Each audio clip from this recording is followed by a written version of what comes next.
喜各位在第一赛段成功晋级，先给自己鼓个掌。好，看到这个房间哪里不一样？哇哦，来到了这个海宇的打卡墙。哎呦，因为我们海宇是本个赛段的最高分。哇，哦耶！太厉害了！所以他获得了我们对于每一场比赛得分第1名的特别奖励，这个叫脱口秀演员的痛污啊。边吃边聊，好不好？然后，因为他段子里面也提到了削牙齿，所以为他提供了他的专门的。他不能吃我们的，对吧？对，就是只能吃这个。好，谢谢谢谢。怎么样，海宇？对于你的零食喜欢吗？太尴尬了，有点。就是不知道该怎么。你能跟那个墙合影去吗？他完全脸上僵。爱奇艺很想你是吧？他真的已经。那不要放，我放一下。救救我！喜欢了是吧？留着慢慢玩。我问一下，作为就是徐指导、大老王还有谷雨，我们是这个去年参加过的哈，因为去年我们是没有这个痛污的，对吧？对，没有，估计体验不了那么多去年。如果自己要痛污的话，想贴什么？我要贴满谷雨，因为他俩很难拥有自己的痛物。徐指导呢？那我也贴满谷雨。我以为你会贴爷爷的字。我爷爷家就是那个德伦草书痛污。会 PTSD 吗？就差往人身上写了现在。OK， 刘奎呢？我真想贴伊丽静老师。你想贴伊丽静老师是吗？我上，不要害怕，没事。上节目前2周给他发微信，他主动同意的。他没删你，他没删我。他跟我说恭喜你。哦，真好。那所以你这一轮过了之后，有跟伊丽静老师发消息吗？暂时还没，过会儿拍真人秀的时候当面发。海宇，你是作为这个第一赛段这么硬吗？最高票啊！上台之前其实有过预期吗？没有，完全没有。到自己上台前看到被他们2位这个残疾人炸烂的废墟，自己有重建的希望吗？50-50吧，我感觉，因为我当时已经准备好要献挂了。我今天的表演主题只有几个字：关爱残疾人。管不了那么多了，因为我感觉不挂的话，估计我就死在那儿了。哎，是什么时候想要加入这一场混战的？对，这个我也好奇。为什么想打2位残疾人？不是想打，他想打黑灯啊。他本来只想打黑灯，只想打黑灯。对，然后我就塞进去了。哦，因为你的排位比海宇要靠后，所以你先上了。对，开心吗？加入到人家这场战争，我挺忐忑的，因为登哥在上面太炸了，我在后边，我那个手全是汗。主要我现在手上都是汗，两手全出汗，一直都是汗。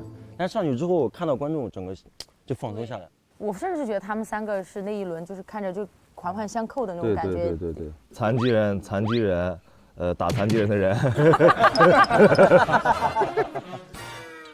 我看得非常的淋漓尽致，热泪盈眶，满身大汗，直接腋下打开。腋下打开是 ，OK， 就是这样。好棒。他凡凡上台的时候，其实我有看到戴维哭了。哭了，真哭了！哎呦，哎呀！你在台上演的时候，戴维满眼都是你，然后再为你捏把汗。其实戴维很内向，但他其实是一个非常暖的一个人。感谢戴维，比个心给他，谢谢，谢谢戴维，谢谢戴维。我们就来聊一聊那个本场的唯一魔王挑战的人。你是第2次挑战小鹿吧？是。所以第2次挑战时候有 PTSD 吗？没有。首先第一就是打魔王的话，我就不用那一天琢磨站谁。哦。主要我在别的地方演，我很难有机会在台上就感谢小鹿老师，然后那个确实是这1年的真情实感。说明天看我怎么把你打倒。感谢你，我明天怎么把你。虽然你是在打魔王，到了晚上场的时候，我真的觉得有一个魔鬼，来到了台上疯了。首先上台的是凳子。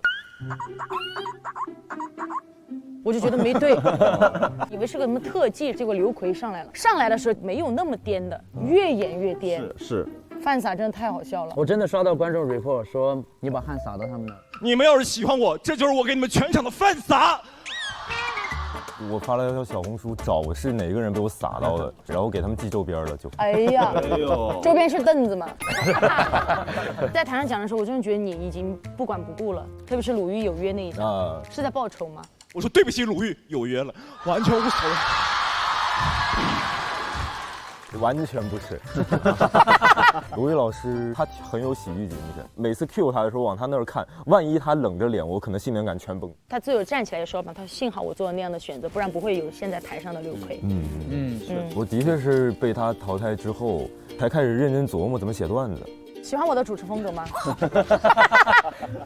可以看着我说话吗，刘奎？行，你也拿到 offer。那我们就聊一聊大老王。恭喜大老王！恭喜大老王！恭喜大老王！恭喜王中王！其实你上来的时候我就很期待嘛。前几年其实每次上台，你说心里紧张，同时其实有点抵触，很怕讲不好，因为我又经常讲不好。就是你们说你们每篇稿子都得到了最好归宿，我有很多篇稿子完全死在那儿了，全靠短视频得到了最好的归宿。稿子就得配糟心事儿。你给我杀了，快给我杀了！哎，这篇还可以，这篇归宿还可以。我一直想说一个，我不知道大家有没有跟我同感。我看杨子，我感觉他很像胡彦斌。哦，是有点像，是有一些。你要的怎么办？全怎么？你要的全我要拿走。在讲的过程当中，就听到当的一声了。我支持孙权。我们旁边2楼的已经站起来了，你自己在台上有什么感受吗？当时想着就吓我一跳的，从我上台开始，脑子里面一片空白。他自从漂亮了以后，他的表情变了。他前面是在那认真的奋斗，突然变得。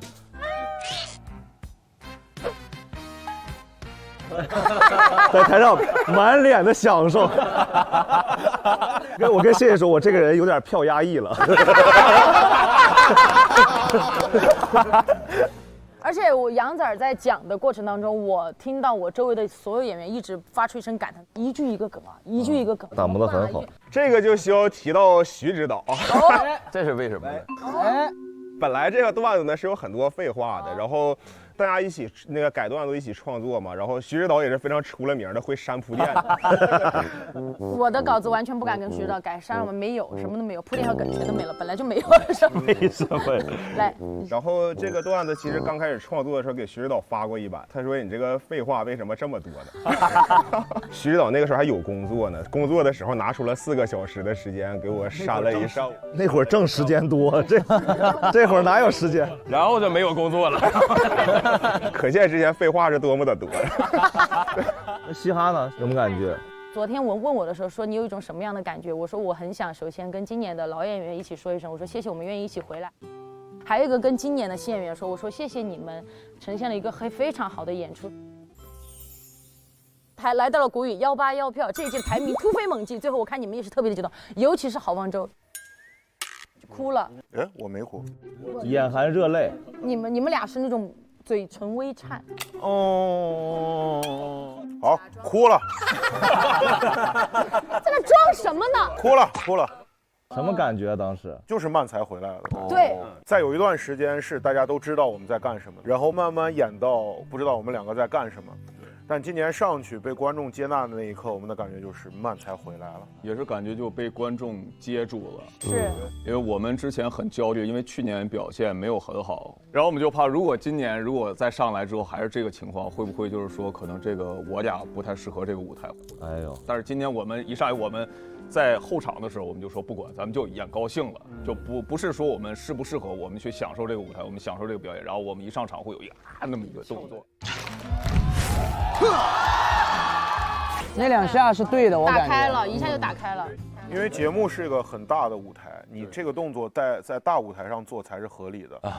你要是平常演小剧场，下面80个观众，你上去跳一下。别瞎说，哪有那么多观众？你们重来一条，平时15个观众在那儿，前排的观众就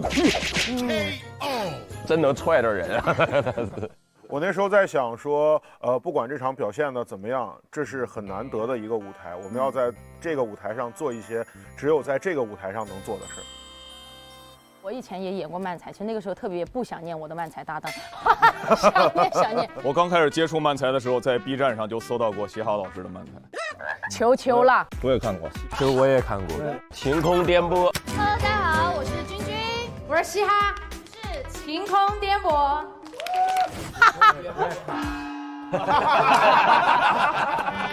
你们是希望这样的漫才回来吗？都看过的话，不如我们8个来演一演。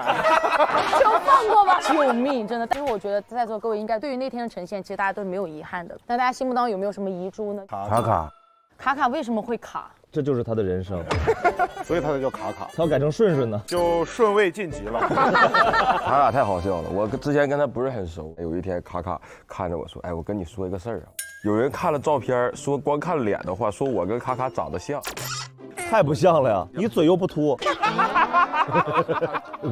当时他就觉得都是黑框眼镜什么的，于是他就在一段时间之内用我的名字演了一段时间，然后没有人发现，我完全不认识他。卡指导，他说他叫卡指导，他说他做了一些区分，他上台会说：“大家好，我是小徐。”我当时就有点爱上他了，就这个行为太有意思了。但没关系，我觉得这对于他们来讲虽然是遗珠，但也应该会有总结一下舞台经验。我们也期待下一次能有机会再回来，好不好？希望，谢谢。爱奇艺。